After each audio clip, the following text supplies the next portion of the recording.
Hi y'all, welcome back to my shop. You got one of these roll safety cages? I never used it. I helped a friend go up to John C. Campbell, buy a Powermatic one time, and there wasn't a roll cage. I said, you know, there's supposed to be a roll cage, and the individual in charge of the shop says, oh yeah, we store those up in the attic. I don't know how many there were up in the attic, but there were a lot of them because they sell those Powermatics after they've had them about 3 years. If it's something you're interested in, let's give it a try, see how it works. Alright. Make a little bit of noise. We're at about 700. Let's give it a try.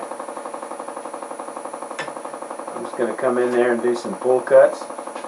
Now, ideally, I should be stepping out of the line of fire out here and doing a push cut.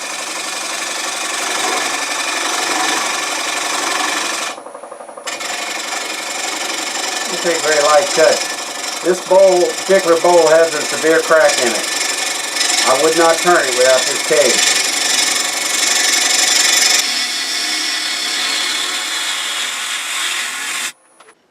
Let me see if I can give you a close-up of that crack. It's a large crack. It runs all the way through this piece. It does not come through the bowl, so there's a little bit of structural integrity on the inside. So I want to probably shape most of the bowl on the outside, get it running through. So let me get my larger 5/8 inch bowl gouge and see if I can't do a bit of a shear scrape. Handle turned very low. Unfortunately, it does put me in the line of fire with this cage.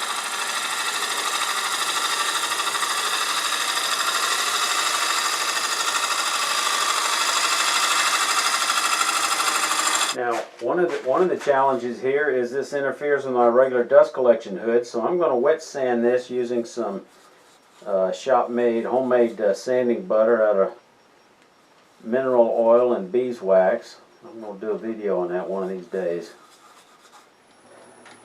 Sanding angle grinder from Woodturner's Wonders.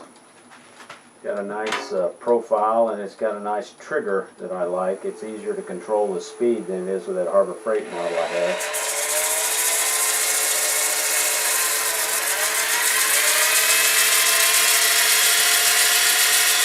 Okay, the cage was not really a barrier to sanding. That wasn't an issue. I've sanded through the grits. Now I'm going to try a little texturing. Now I can get in there without too much trouble. I'll mark the band, going to lift the handle.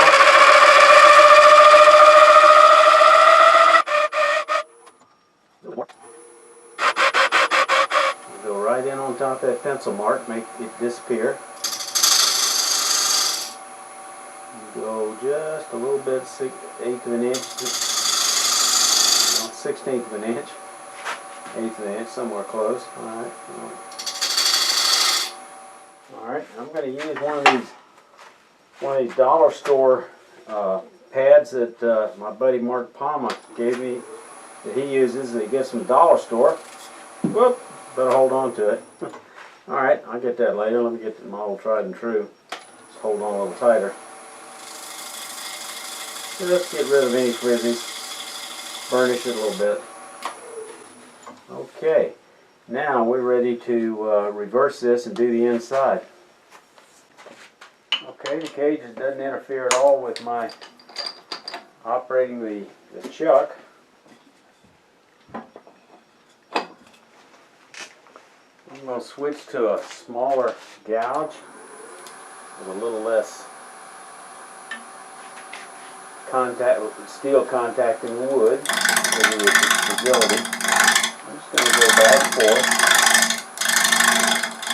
Okay, now it's time to hollow the inside. I've got some clearance here between the tool rest and the cage, which is good. Of course, it doesn't offer me any protection.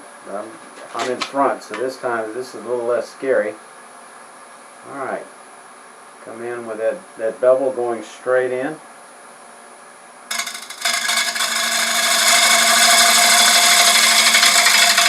So this is what I'm talking about. I've gone from here down to here, down about maybe a 1/2 inch.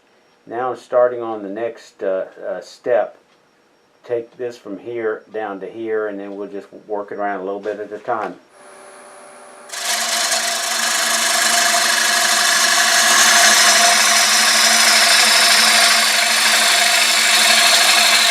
The only real drawback I saw with this was I had to take my sanding hood off, so if I use this a lot and sand it, I would need to come up with a different arrangement to hook a 4-inch hose down here and not use my regular sanding hood, which would be a bit of a bother, but it's certainly doable, just a minor inconvenience. And I got around that this time by doing wet sanding to keep the dust down. Okay, well, I found that this is an effective technique, and it does provide a significant barrier between you and the wood. Fortunately, it did not explode, but the opportunity was there. If you have one of these, especially if you're an aggressive turner, if you like to turn fast, if you like to be heavy-handed, you like to use dull tools and push harder, if you like to do punky wood with voids, anything that's puts you at risk, consider using the cage. Give us a thumbs up if you like it. If you're not a subscriber, consider subscribing. Y'all stay safe and come on back here.